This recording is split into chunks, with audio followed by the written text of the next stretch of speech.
Think of a fun night out full of laughs, mates, and the wild joy of young days. Now think of that night's end, not with a soft good night, but with a cold, soft word, a cry for help, and then nothing. This horror took young Hannah Graham, an 18-year-old in college whose disappearance made us all cold and showed a dark side hidden in plain view.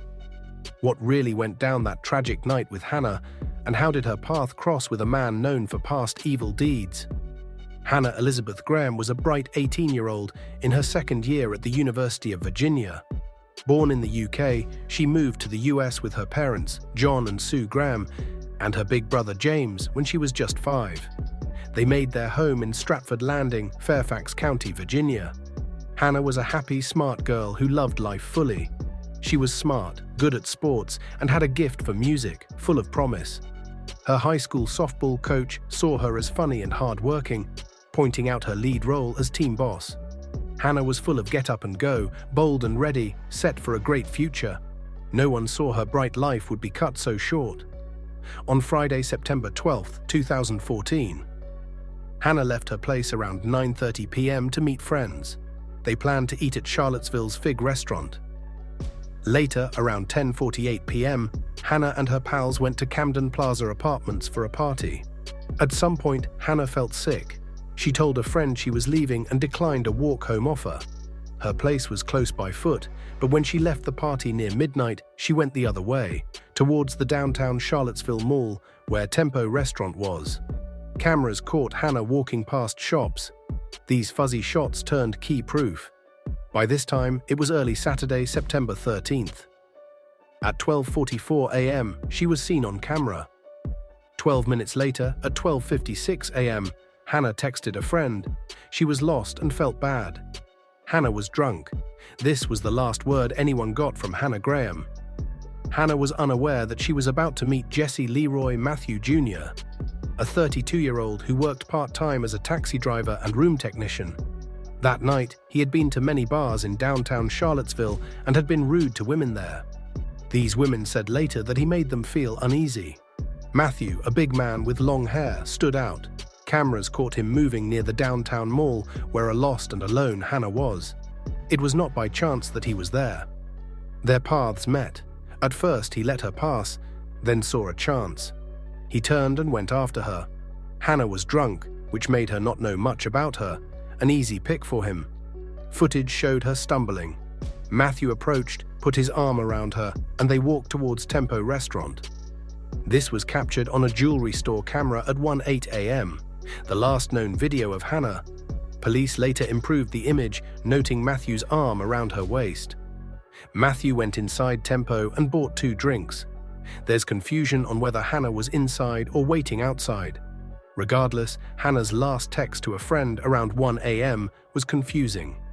This was her final communication. A man had just taken his next victim. By Sunday, September 14th, all of Hannah's pals were very worried. They could not get her on the phone. Hannah was good and always told her folks where she was. As time went by, worry grew. They said she was lost, and cops started to look right away. Odd cases of missing folks in Charlottesville and Albemarle County made Hannah's case big news fast. All levels of cops got on it. They had to find Hannah quickly. With full checks and videos from cameras, cops built up where Hannah went. The town came together, all wanting to have Hannah back. Many met at the University of Virginia to hold lights at night. More helped look for her. Hannah had touched so many, now they tried to help her. The money to get tips hit $100,000 fast. As more work was done, they looked hard at Jesse Leroy Matthew Jr. Jesse's past was not simple. He grew up poor, was picked on, had cuts from fights, and had a hard time learning. He got to play ball at Liberty University for free. But he had a bad side too. In 2002, at Liberty, he was said to have hurt a girl. He left Liberty, went to a new school in 2003, and got in trouble again for harm. No criminal charges were brought, and he left each institution after the allegations. After school, Matthew drifted between jobs, including taxi driving in Charlottesville, making him familiar with the city's streets. The chilling connection to a 2005 attack in Fairfax County soon came to light. A young woman, walking home, was attacked and raped. Her attacker allegedly threatened to kill her. She survived and DNA was collected. A profile was built, but it didn't match known suspects. The victim, fearing for her life, moved to India. This DNA became a crucial link years later. Despite these incidents, family and friends described Matthew as kind-hearted, gentle, and charming. The contrast was strange. One of Matthew's former girlfriends mentioned his rough childhood, including sexual abuse by at least 3 individuals during elementary school. While unconfirmed, Matthew said these assaults happened. This trauma, if true, could explain a split personality. His father was also described as absent and had been arrested for exposure. These early life experiences raised questions about Matthew's downward spiral. On September 19th, detectives obtained a search warrant for Jesse Matthews' apartment. They recovered a cell phone and men's shorts. The shorts contained Matthews' DNA and, chillingly, Hannah Graham's DNA. Her DNA was also found on the passenger side door of Matthews' orange Chrysler Sebring, which was seized. A second warrant was issued, and investigators collected more items. A third search warrant yielded white shorts, a maroon shirt, and a towel with a reddish-brown stain. A bloodhound unit located Hannah's scent at Matthews' apartment, his vehicle, and a nearby dumpster. On September 20th, Matthew showed up at the Charlottesville Police Department, asked for a lawyer, and refused to speak about Hannah. He then left and sped away. Cops followed him, but he got away, starting a big search across the country. Matthew got a new driver's license and took out most of his cash, ready to run. They put out a wanted sign. His family asked him out loud to give up. The search for Matthew ended on September 24th when he was spotted on a Texas beach by the Galveston County Sheriff's Department. A passerby recognized him from news reports. Matthew, whose vehicle was impounded, was using his sister's blue Nissan and staying in a tent. He was detained, and the legal process to return him was filed.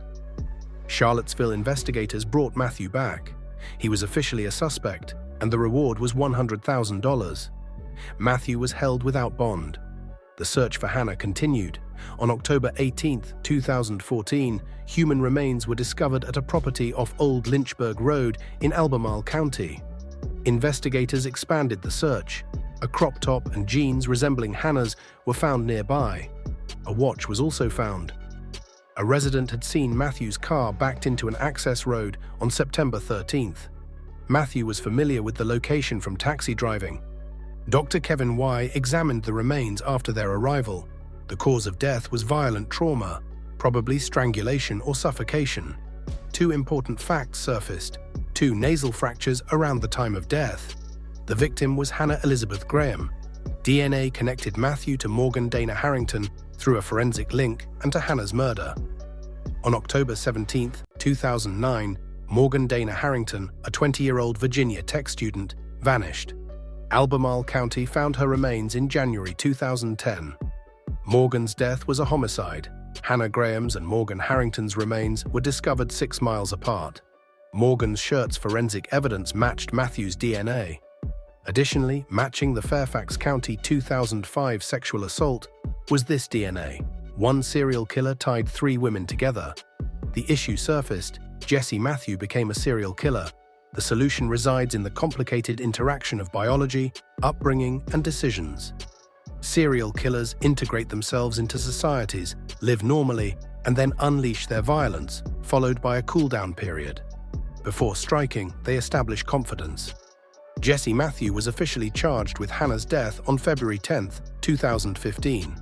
Prosecutors asked for the death sentence. Matthew's attorneys suggested a deal, admitting to both killings in return for no death penalty. Initially, the families declined a 25-year prison sentence offer. Matthew agreed to another deal on March 2, 2016. He admitted to the deaths of Morgan Harrington and Hannah Graham, so the capital murder charge was dismissed. Matthew's family requested leniency, but the victims' families made sure Matthew could never be hurt again first. Because of the deal, the trial took fewer than 3 days. Judge David Schell underlined the violent quality of Matthew's assaults. With no chance of early release or parole, Matthew was sentenced to 4 successive life sentences. Receiving 3 additional life sentences, he likewise entered a guilty plea to the Fairfax County attack and rape from 2005. If he broke the deal, the Commonwealth maintained its right to charge him with capital murder. Following Hannah's death, her parents John and Sue Graham pushed the state to grow its DNA database. They emphasized that Matthew's minor 2010 trespass arrest did not call for DNA collection. They thought Hannah's death could have been avoided if DNA had been gathered. They testified, advocating for more DNA collection from minor convicts to protect the public. Along with Morgan Harrington's mother, Gil Harrington, who started Save the Next Girl, their work resulted in legal changes. Virginia Governor Ralph Northam signed legislation in June 2018, increasing required DNA collecting. Had advanced colon cancer, Jesse Matthew was admitted under heavy guard to a Richmond hospital in December 2020. Matthew was still alive as of December 2025. Hannah Graham's story is a stark reminder of darkness. It is a story that has had a long-lasting impact, inspiring efforts to safeguard others and leading to legal reforms. Her memory and those of all victims keep inspiring the quest for safety and justice for all.